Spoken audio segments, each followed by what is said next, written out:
Every year, UC Health and the UC College of Medicine celebrates the legacy of Dr. Martin Luther King Jr. through our annual MLK celebration ceremony and Humanitarian Award program. We take time to recognize the outstanding contributions those who are continuing to uplift and uphold the lessons of Dr. King. While we can't celebrate in person this year, we felt it important to honor those who've served our community, especially during these challenging times. Throughout the month of January, we will roll out a series of videos through our UC Health social media channels highlighting this year's MLK Humanitarian Award honorees. We invite you to check in each week to learn more about these talented and selfless individuals who represent this year's theme, activism in healthcare. These recipients truly embody one of my favorite quotes from Dr. King. An individual has not started living until he can rise above the narrow confines of his individualistic concerns to the broader concerns of all humanity.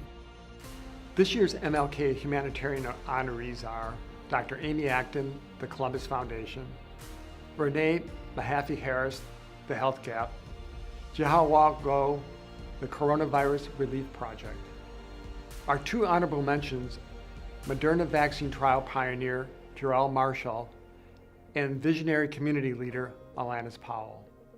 On behalf of UC Health and the UC College of Medicine, we congratulate this year's honorees and thank them for their service to our community.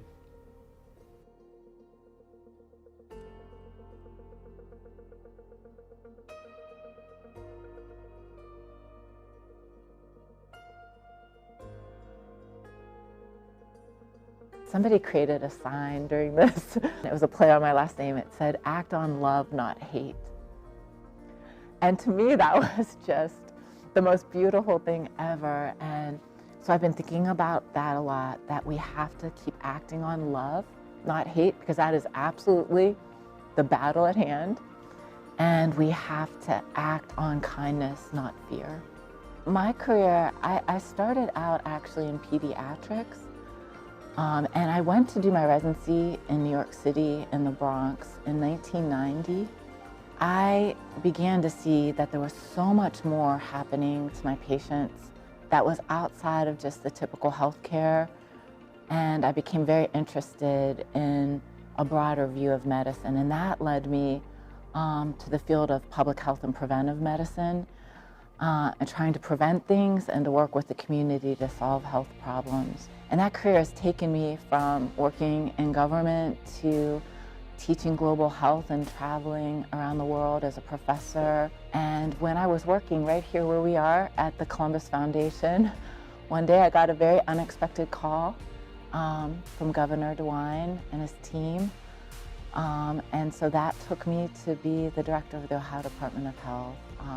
Did I ever imagine some of the things that I would be sitting in that seat and have the privilege of helping Ohioans? No, I mean, and that's, you know, it is an honor of a lifetime.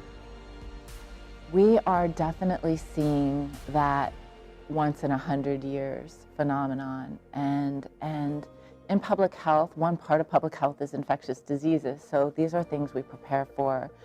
But the overwhelming experience I had, especially in the beginning, is people really coming together and wanting to help each other through. And I'm telling you, we need that again. We really have lives to save yet. It is not too late. We really have it within our power to help one another through the next few months, especially as our hospitals are being overwhelmed. There's a lot we can do as individuals, and we need called to action. And there's a lot our leaders can yet do to help us all get through. And it is a matter of life and death. It's a matter of morbidity, so we can't give up. I have a lot of hope yet that we're gonna dig a little deeper.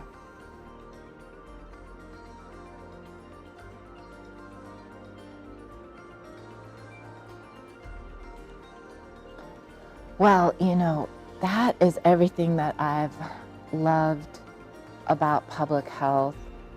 Understanding that our well-being is so intrinsically linked to everyone else's well-being. I hope to create the conditions in which all people have the opportunity to contribute to their full potential. there is more than enough resources in this world to help each other, lift each other up. When we all have the opportunity to discover our strengths and put those out into our communities, we all rise. I feel just lucky to be alive right now at a time where that opportunity's here. And I think it's more reachable than ever. So again, you know, I'm just so honored to even be having my name in a sentence with a Martin Luther King's name.